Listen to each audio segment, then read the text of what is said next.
Well, welcome everyone. Thank you for joining us today for our webinar, Advice from Alumni, Italy edition. My name is Snow White, just like the princess, it's okay to laugh. So my name is Snow White and I am a senior regional director at ISA. I also studied abroad in Italy a number of years ago now when I was an undergrad. And today I'm joined by some of our amazing alumni to share more about what you should know before studying abroad in Italy. So also with us today from ISA is going to be Hannah, one of our program managers.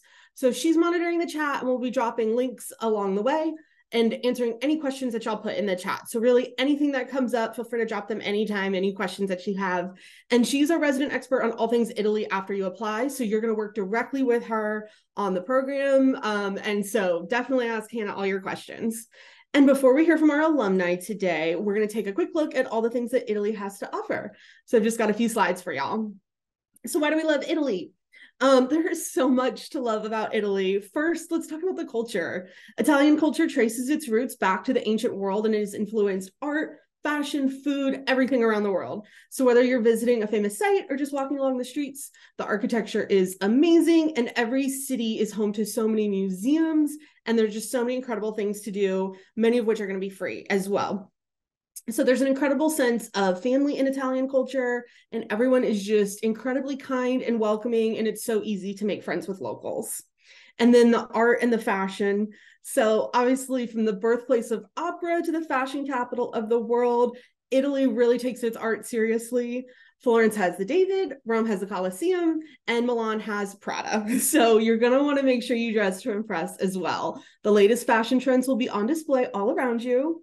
And then, of course, my favorite part about going to Italy, the food, pasta, pizza, gelato, what's not to love. Those were like all the Italian words that I knew going in.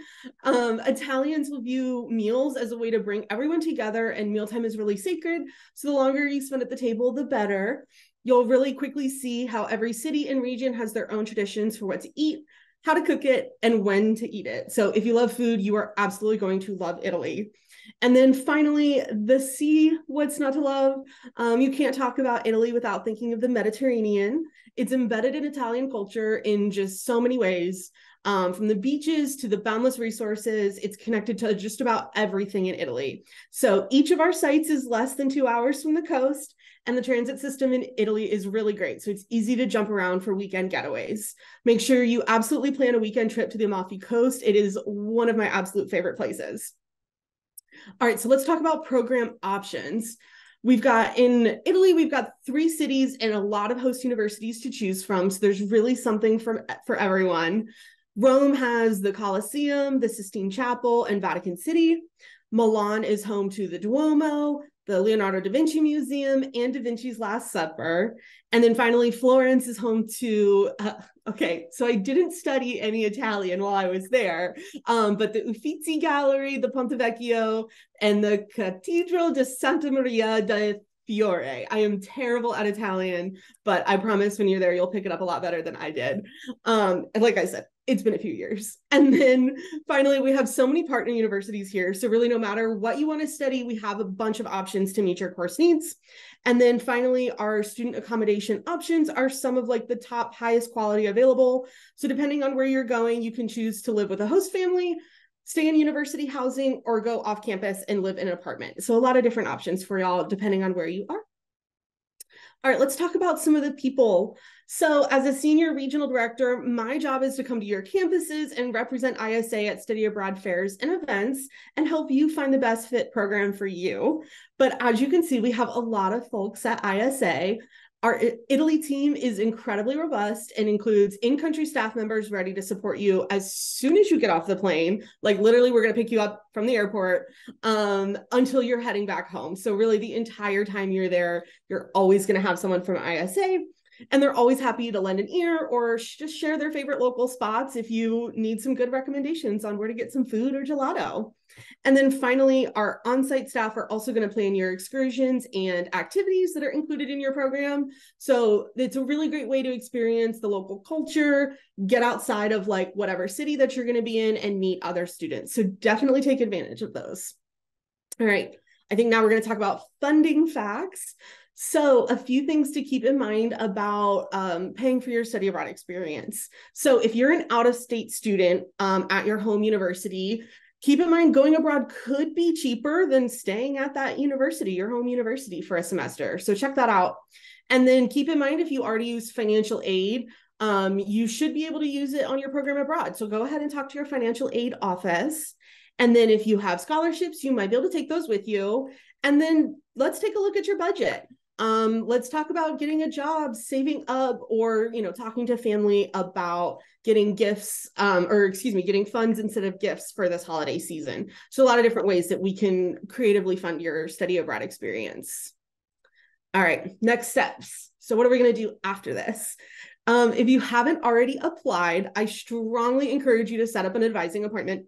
Our team can help you narrow down the options for the program that really is going to best fit your needs.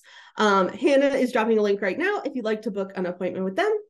And then once you've chosen your program, you'll need to apply with us as well as with your home university. So make sure you're talking to your study abroad office along the way. They're really going to be able to help you through the process as it relates to your university, like your courses and your financial aid. So make sure to keep them in the loop. And then once you apply, our program managers are going to be there to answer any questions that you have along the way. All right. So some advice from our alumni.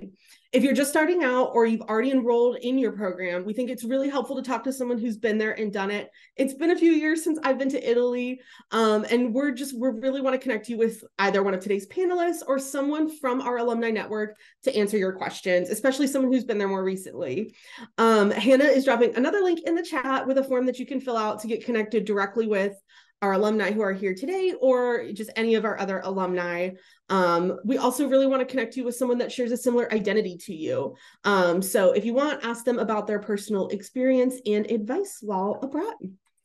All right, so we're going to jump into talking with our panelists. Let's go ahead and meet our alumni who have firsthand experience studying abroad in Italy. Now, if you have any questions, here's a really good time. Throw it in the chat now, and Hannah will cue those up for us. All right, so let's go ahead and do some quick introductions. Reagan and Molly, if you could share your name. Well, I already gave that away, but share your name anyways, your home university, and where and when you studied abroad. So Molly, let's start with you. Okay, hi everybody. Like Snow said, my name is Molly, and I'm here at Lewis University in Romeoville. Coincidentally, I went to Rome, Italy last spring semester, so it's very recent for me. It was very recent. From Romeoville to Rome? That's cute. Yeah, we Reagan, what love about saying you? that over here. Hi, I'm Regan. I studied abroad in Florence, and I currently go to the University of Kentucky. Love it. And then when did you study abroad? I don't, Molly, you said recently. Reagan, when did you go abroad? Mine was spring 2023. Love it. Okay, so very recently. All right, so let's start with a super easy question for you. Why did you pick Rome and Florence? Reagan, you go first. You're already unmuted. What drew you to Florence? I picked Florence because it felt very homey to me, and I heard that there was a very small community there, and I just thought it would be the perfect place to study abroad. And there was so much opportunity for interior design as well, which was my major. So I just thought it'd be a perfect place to go. Love it. Molly, what about you? I chose Rome because I really wanted to see the Colosseum, and I love how vibrant it was and everything about it. And I have a personal goal of going to all the wonders of the world before I turn 35, and I was like, why not live by the wonder of the world? So I thought it was really cool, and I personally love gladiators, and I thought that was a really cool aspect of it all. That's awesome. That is a great goal too, Molly. I really love that. Thank All you. right. So even after you decide where you want to go, we know studying abroad can be a little bit daunting. So Reagan, I'm going to start with you again. What was your biggest concern leading up to your program? My biggest concern was probably just like if I was prepared enough, if I had everything in line, and just trying to figure out the last minute things like getting your visa and making sure all of like my scholarships and everything was in line. But other than that, I was just really excited to start the journey and get to meet new people. Just all the prep, just everything but prep, Yeah. All right, Molly. What about you? Do you have any advice for students who might be like on the fence of going abroad or anything like that? And tell me a little bit about, prepping for your program too. Yeah, of course. So for people who are more on the fence about it really depends on, I just say go. You're young. It's such a great opportunity that ISA gives that you can go in abroad and they help you. Like they literally drove me from the airport to where I was living and then was like, this is where you are. This is amazing. So they're very helpful and ISA is just so nice with that. And they're like, even afterwards, like they check in. They're like, "Hey, have you seen this place? Have you gone this?" They're just very accessible and I like that so much. So if you're on the fence, I say do it. It's an amazing experience and one that I would like do over and over again, no matter what. Love And it. then for more like prep, I was more nervous about like what Reagan said, like making sure all the little details were there, like making sure my euros were changed. I got my passport, I had everything. And then it was like making sure I said goodbye to everybody to be like, oh, I said goodbye to you and you. So just those like little things, I would say. Love it. And for those of you listening, if you don't have a passport yet, start working on it now. You can go so many places with it. Start working on that. All right, let's see, where were we? All right, let's talk about making friends while we're abroad. I know this is a big concern we hear from a lot of students. Molly, I'm going to start with you. How did the ISA orientation and the excursions help with like making friends while you were there? I went with my students here at Lewis University. We are all there from flight in, flight out. But I also made friends with locals too. So it was very nice because you would have meetings and sometimes you would just say something funny in Italian and locals would be like, that's not how you say it. And then it was just so easy to connect with people in Italy, I feel like. Like they know you, like, and they're willing to help you too. Like if you want to speak Italian, some people are like, no, americano, but some of them are like, keep going, like you got it. So the Italian people are very nice in that aspect. I really liked how friendly they all were. Yeah. Would they like try to practice their English with you, like once they knew you spoke English? Oh my God, so much. I've People, heard I that a would lot just be too. sitting like at a little cafe doing my little cappuccino and everything. And I would have like my friend, like local friends come by and they would be like, we need to practice English. I was like, okay. I love it. That's But awesome. mhm. I know I didn't get to take a language class. I had to take some hard sciences. So that was my like biggest regret. I know this isn't about me today, it's about you guys, but definitely take a language class if you can. And Reagan, so you had some great stories about like making friends with locals too. So tell us, how did you make friends and what were your class that's not the right question. How FUA, so your university was Florence University of the Arts, correct? How did they help like support you and help you make friends as well? Yeah, my friend, her family grew up in Italy and she kind of pushed me to go to this meeting and it was like a chat pal club that you could be a part of and you get paired with a local and then they become like your chat pal and they're supposed to teach you Italian and you're supposed to teach them English, but he already knew English really well. So it was mostly him just trying to teach me small phrases of Italian. But I ended up hanging out with him and all of his friends and just learning a lot about like his culture and his daily life, which was one of my goals going there was to branch out from like my friend group and I didn't go with anyone I knew. So I really wanted to make new friends and definitely it's worth it because it was amazing just learning about his life and how different it is from here. I love it. All right. So let's move on to something a little more serious. We do need to talk academics. Got to put the study and study abroad, you know. So Reagan, what was your campus life and your coursework like? How was it different than here in the US? What were kind of some of those big changes for you? Yeah, I'm an interior design major, and at my school, we have like very rigorous courses. We have to take studios and all at a certain time. But my at home university was really flexible with the classes I wanted to take. So I was actually able to take a lot of fashion classes, which I've always been interested in. And I ended up hand making a purse and a belt with like local Florence leather, which was really interesting and just working with my hands a lot. My professor was this little cute lady and she handmade shoes for her like profession, like her professional life. And on So top of cool. being a professor. Yeah, so I got to learn from a true artist and just the time I put into it and just like the rigor. It was just so cool just being a part of like that experience, which is really different than when I'm here. I'm kind of get bored or like it's just the same thing every day. So definitely the classes that you can like have abroad and like the opportunity of like the arts and everything that I had in Florence was like so worth it and something I wouldn't get here. So I'm going to kind of guide this question out of you or this answer out of you, but would you say like going abroad and taking your classes there, you did better or you learned better because it was more hands-on and experiential? Would you agree with that? Or would you say that, that's kind of a fair description? Yeah, I came back and while I wasn't doing the normal interior design work I was like normally doing, like rendering and all the computer work, Mm-hmm. actually going back and just going back to like hand making helped me become it was really weird. It like helped me become better and like It's a little more formulating connected things. to what you're doing, It, right? yeah, it like wasn't connected, but it ended up I came back and I felt just like so much more prepared for the semester and ready to like have that mindset of but also like the work life balance. Like there they take breaks and here I'm just 24/7 in my computer and being able to like unplug there was so nice to refresh my creativity. So That's awesome. I love that answer. All right. Molly, what about you? Can you tell us a little bit about the academics at home versus abroad? Yeah, of course. So I'm a computer science major here, and I do a lot of like right, it's a lot of computer. It's very I'm staring at a screen with my blue LED glasses on.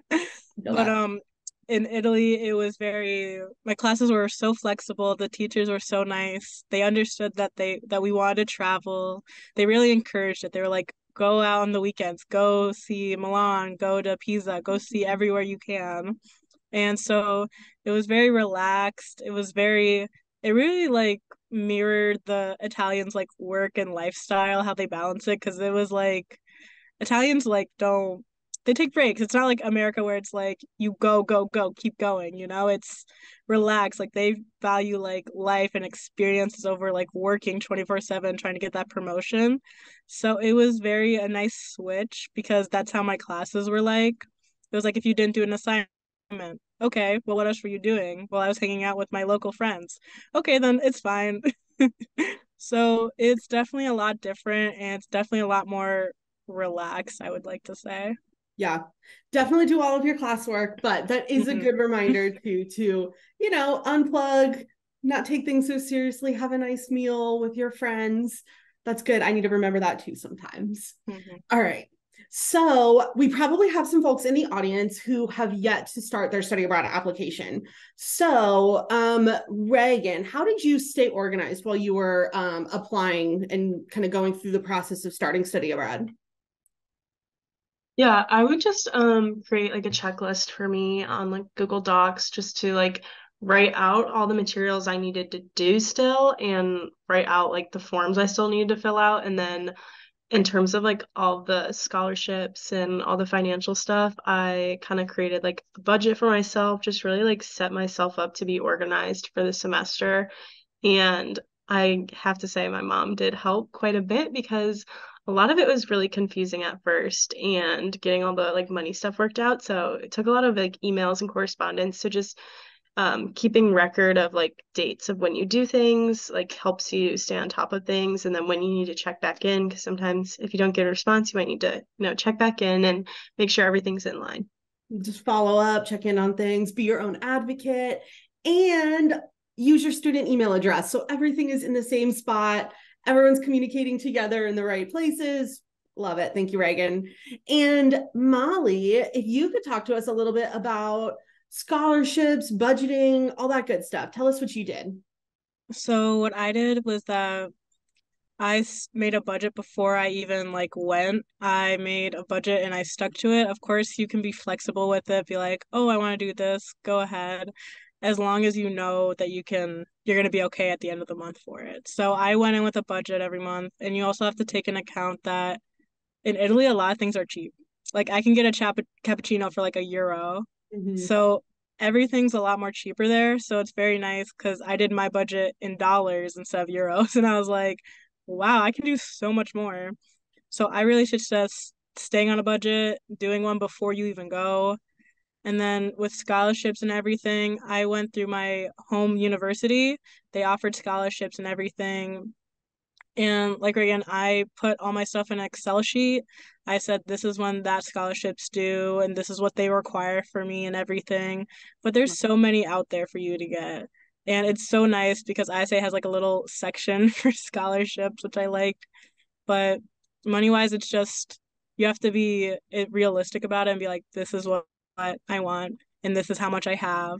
But I definitely suggest going with a credit card rather than a debit because you're gonna have those international fees. So definitely check in with your credit card company, debit card company, be like, how much is the fee gonna be? So that's another thing because it adds up over time. For sure, for sure. And so I personally made the mistake of budgeting my money in American dollars, but spending in euros and not calculating the differences in my brain in my budget. So don't do that. Don't be like Snow and just spend all of your money. All right. So let's pretend it's about 2 weeks before you leave. All your paperwork's done. You've done your scholarships. You've submitted all your financial aid paperwork. What last minute preparations were we making? Reagan, let's start with you. What were you doing 2 weeks out of your study abroad program? I was just really looking over my packing and just finalizing what I needed to take out and try and reduce some space and rolling everything up and just making sure I was mentally prepared, saying goodbye to everyone. And yeah, pretty much it.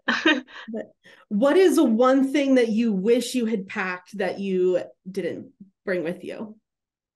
I wish I brought a blanket and layers because they don't have like heating and really good air system in like the older building I was in. So definitely even like just pack layers because it just you never know if you're gonna be warm or cold and sleeping. You want to make sure that you're warm. For sure. All right. And Molly, what about you? What were you doing 2 weeks out before your study abroad program? 2 weeks out, I was just saying goodbye to everybody and, packing, making sure my like checking my checklist, and then scrolling on TikTok, like saving the places to go and everything. For That's sure. basically, yeah. All right. What is one thing you wish you had packed as well? Or one thing you brought but you didn't need, or one thing you did need but you didn't bring? Tell me something. One thing that I wish I didn't bring was that extra pair of shoes. It just took up Yeah. way much more space than I needed to. All you really need is like walking shoes and then a pair of nice, formal shoes, or like I brought my like boot heels, and then just like some comfortable shoes. I wouldn't go too crazy with it, and especially like clothing shoe, because you're gonna be shopping. I'm a shopaholic. I I shopped and shopped, so I did not need to bring that many clothes. What was one of your favorite stores that you shopped at? I think my favorite store was there was this five-storied Zara. It was so Ooh. gorgeous. I loved it. I got my trench coat. And if you go to Italy, which I all hope you all do, you have to get a trench coat. Like everyone wears a trench coat there. It's insane. So, can y'all give us a little bit about your housing? What housing did you pick? What was it like? How many roommates did you have? Molly, can you start for us? Yeah, for sure. So my study abroad experience was very tied into my university. So they provided all the housing and everything, but I basically lived in a hotel room for 3 months. So I had my own bathroom and my own shower and my own bidet. Definitely use the bidet. I definitely suggest it. It was just a lot. It's different. It's different. But it was they gave breakfast every day, and then you had to find lunch and dinner on your own. And Okay, I was all by myself in my big room. It was very nice though. I really liked it. I love it. And Reagan, what about you? I stayed in an apartment through ISA and I had two other roommates and I ended up getting lucky or I mean I was excited because I had my own room, but some people might want to stay with someone else. But I had a huge room and it was just very traditional looking and it was really nice. I actually slept under like a big cupboard. I was like in a little nook. It was really interesting. Okay. Yeah, it was like all like wood and like all casework, which was really cool. And I had a view of the Duomo from my staircase. This sounds like a dream, but it's it's real. That's awesome. The Duomo is like the major building there. It's like looking at the Eiffel Tower. But so that was kind of what my living situation was like. All of the like apartments there were pretty much different though. Some were more like modern, some were like older. So it just depended. There Mhm. was like a range that we got put in, but everyone's was super nice. Like there was no bad spot, and every spot in the city is like walkable and has its perks. How long would it take you to walk to your classes from your housing? I was like 10-minute walk. I was pretty central because I was by the Duomo and like there's three Mhm. campus buildings and I was like kind of in the middle. So it was nice. Awesome. All right. And so I know Florence is pretty walkable. Did you use any public transportation really while you were there? I just used the train, not like on the weekends to go to other cities, but Okay. other than that, I just walked. Walk everywhere. Yeah, bring Yeah. comfortable walking shoes. Molly, what about you? Did you use any public transportation throughout Rome? Oh yeah, Rome is very big on the metro and the buses, Okay. but I use it a lot. And for like whoever asked, how do you like become comfortable with it all? It's very, it's like Reagan said, I use an app called City Mapper too. It basically you put in your location and it'll tell you wherever you are, how to get there. It'll give you the bus stations, the metro stations, and how you want to work. I And love it's it. very easy and it shows the times too of when the bus is going to come in or when the metro is going to come in and everything. So definitely download that app. It's so helpful because trust me, it's very hard to know where you're going, especially in another language.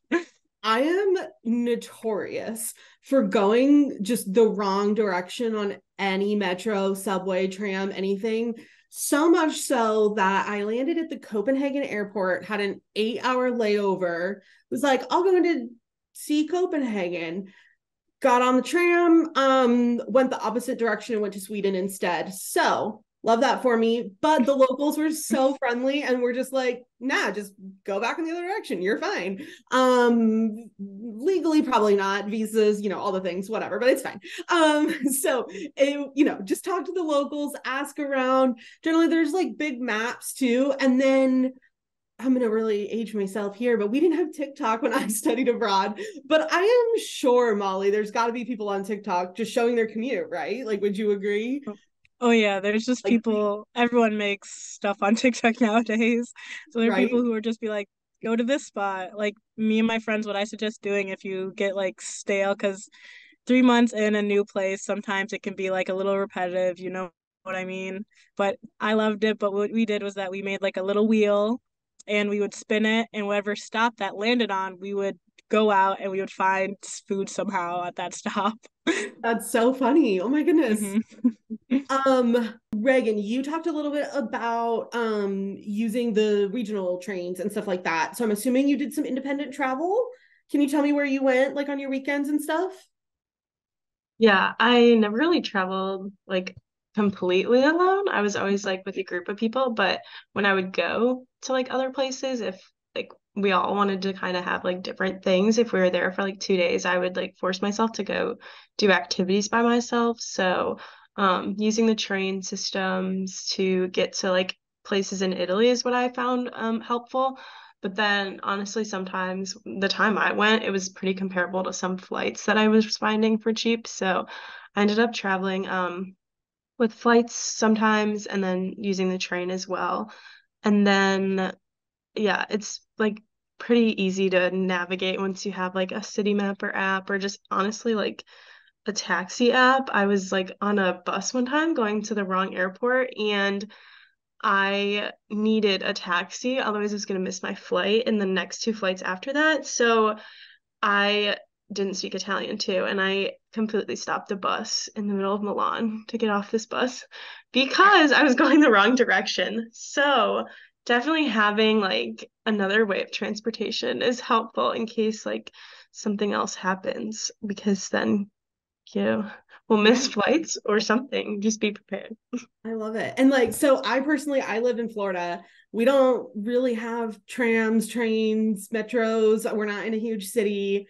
We do have Uber. I've never taken a taxi here. I've never taken a bus here. So just for the folks, listening, and I'd highly encourage you, like, look at all the options. Like, I would probably never think to be like, oh, let me grab a cab because I've never gotten a cab here in Florida before. So, people in New York City are probably like, you're crazy. But so think about those things, like you've got a lot of different options. And then I was just always amazed at how far your own 2 feet can take you too. Like, obviously I'm not walking from Florence to like Rome on my own 2 feet, but just getting around the city, you're really like, again, I don't walk hardly anywhere. I got to get in my car to go anywhere. So that was one of my favorite things, at least, was being able to walk to a lot of places.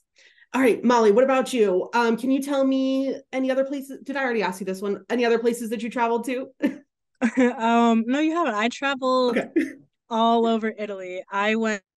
To I went to Florence, I went to Pisa, I went to Milan, I went to the Amalfi Coast, I went to Pompeii, and then I also went to Paris, Italy. Not Paris, Paris, France, my bad. So I went all over and I would use the bullet train for Italy, and they were very quick. It was very easy to navigate. And I love in Italy and most European countries that they do train so well. It's so Mm-hmm. nice to just get there without having to drive 8 hours or having to worry about anything like that. But in more city and stuff, they also have, like Snow said, like you said, your 2 feet can take you very far. You have no idea. But Mm-hmm. they also have scooters in Rome. So, like in Chicago or in any major city, there's scooters and bikes you can rent out, and they'll cost you like, if you go this far, that's how much it is. So, it's very nice. And they're like scattered all over the place. So, if you're worried about that kind of stuff, they're there. And of course, there's always Uber.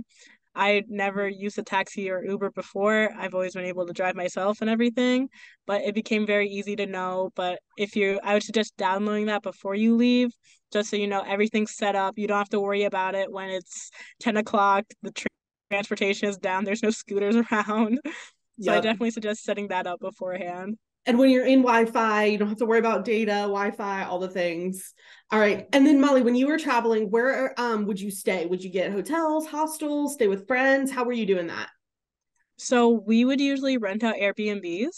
So they're very nice and if you find a good one, they're very cheap and very accommodating. Like in Pisa, I got one for, I don't even think, we were only staying there for one night. For one night, it wasn't even 100 euros, and we got like the most perfect view of the Leaning Tower. Oh, So it's cool. definitely, if you look for it, you'll find a great deal.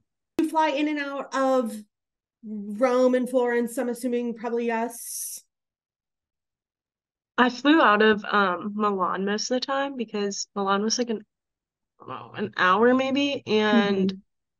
the like just the I don't know why, but the way the like train got in and then you could take a bus to the airport, like it was super nice like to get to the airport. It wasn't too hard. So, and we found some like cheaper flights out of Milan than Florence because Florence is like kind of a smaller airport. Yeah, it is a smaller airport. I thought it was so funny too. When I was leaving Florence, I flew out of the airport and it's just all study abroad students, and I love it. Yeah. Molly, I'm assuming you probably flew in and out of Rome, correct? Yeah, so I flew in at Rome. It has a very big airport. And then when I went to Paris, I also flew out from there. And then when I went home, but I only think I flew out of there for like 3 times. Yeah. Yeah. And then the ISA pickup. Can you just tell us a little bit about that? Them picking you up and taking you to your apartment or your hotel? Yeah, of course. It was very we were all me and this other students who studied abroad with me were in the airport not knowing what to do, and they had like a little sign like you see in the movies where it was like Lewis University study abroad students. How And so they cute. pick you up, right? And they pick you up and they have these big cars that can fit as many suitcases as you want in it, and you all just go in there and they just drive you to your location. It was very nice, and the drivers, they would like talk to you, and I ended up being in the cab with the ISA person who was holding the sign. And so she was just like giving recommendations and spots to like I should go see and everything. So they're very nice if you start talking to them. I love it. Talk to locals and stay with the person with the sign. All right, so let's talk about packing again, real quick. How many bags did y'all bring? Like checked bags? One, I two? brought one large check bag and a carry-on, and then I had my backpack.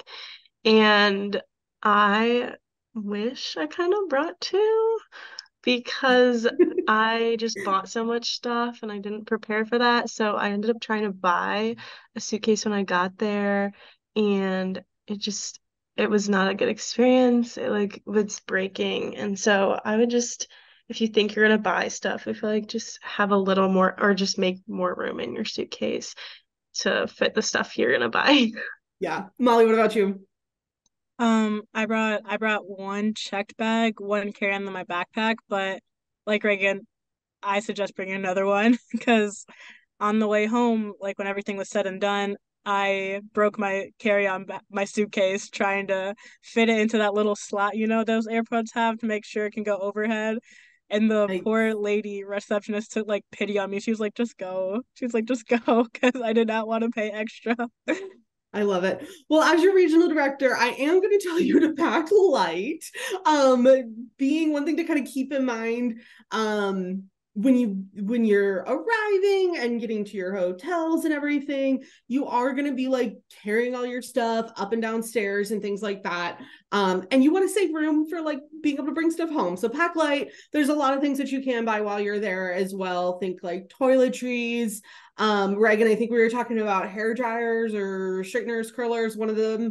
A lot of those things that you can buy there. So definitely pack light. I personally always recommend to having like a little backpack, like a weekend bag, because you don't want to bring your giant checked luggage for like a 3-day weekend trip. So having some kind of like tote bag or, maybe like your carry-on.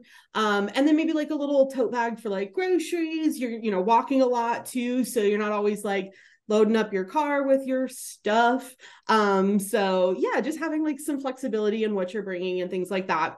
Let's talk about just what you want to tell folks who are listening. If you guys had, if you were able to give your like former self some advice before studying abroad, what would that advice be? Reagan, let's start with you. If you could tell yourself, back before you went to Italy, what would you want to tell yourself? Definitely to travel as many places as you can. And also don't be afraid to do things by yourself because I feel like that's when you grow the most and learn the most about yourself. And at first it might be hard because you're like trying to make friends and everyone's traveling and everyone has friend groups and you might feel pressure to like fit that and like follow people like that on TikTok that are like in these large friend groups going to Springfest or whatever. But it does not have to be like that, and it is truly like what you make of it. I honestly spent a lot of time by myself because I wanted to like grow in that sense and just like learn how to travel better by myself. So definitely don't be afraid if it's not like what you see, and like it doesn't have to be perfect like that.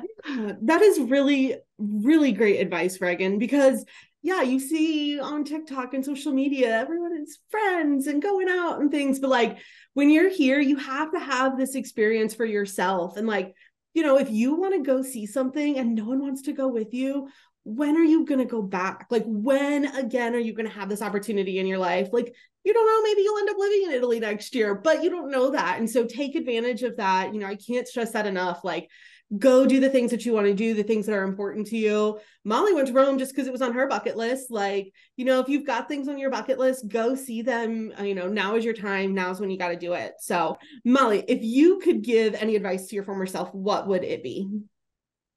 I would say probably to just go out there, to just go out to that little restaurant, go to that little cafe you want to go to, because I'm very social. I'm like very anxiety ridden. I'm very like, oh no, I'm gonna say the wrong thing.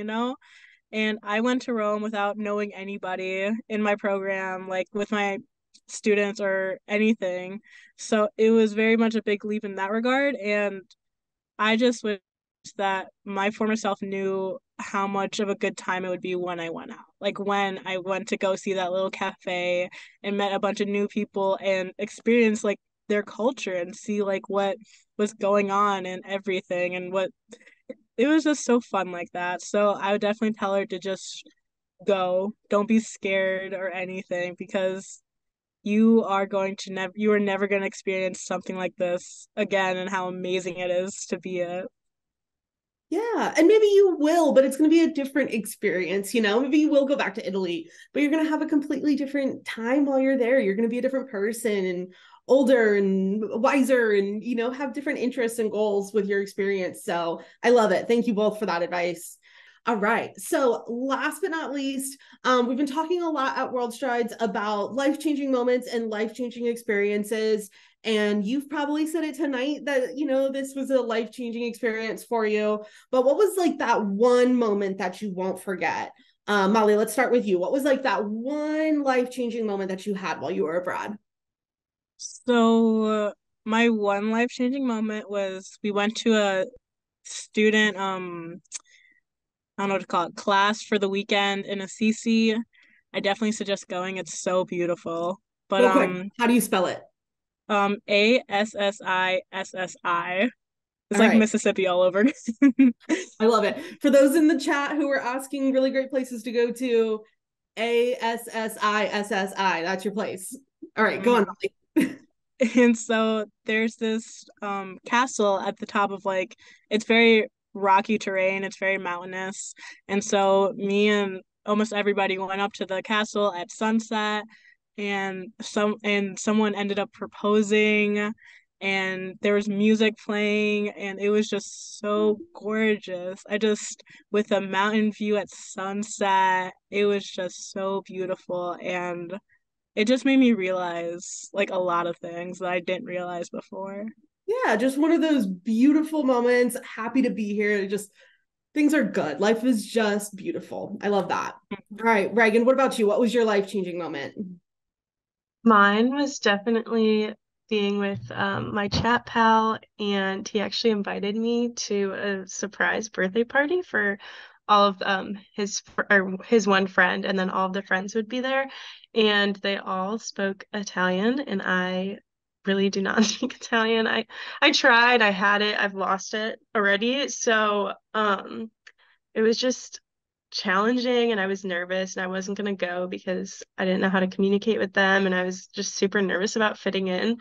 And I just forced myself to go because I was like, I'm never gonna be like offered something like this again. And I should just go and try. And even if I just sit there and smile the whole time, like I'll still have fun. So I ended up going and I had so much fun. And I just tried to speak the best I could, like with them. And honestly, like facial expressions helped a lot. And just like they understood what I was saying. And then my chat pal could also like kind of translate it. And all of them like just kept talking or like told my chat pal like how much fun they had with me, and it was just like a really great experience to have, and like forcing yourself to be like uncomfortable but like in a good way, not in like a scary situation, but just like doing something you're kind of nervous to do is definitely like where you're gonna grow a lot and learn a lot about yourself. I love it. And those are both just really great fun facts for when you introduce yourself to new people as well. Like, my name's Reagan, and I went to a random Italian person's surprise birthday party. Or my name is Molly, and I saw someone get proposed to in front of this beautiful castle at sunset in Italy. Like, what? That's so cool and such a great conversation starter too. And obviously something you're never gonna forget. And honestly, now I'm never going to forget it too. And I want to go back now and have all these experiences. So thank you all again for being here. Thanks, Hannah, for hanging out in the chat. And then let us know if y'all have any other questions or need anything else. Thanks a bunch.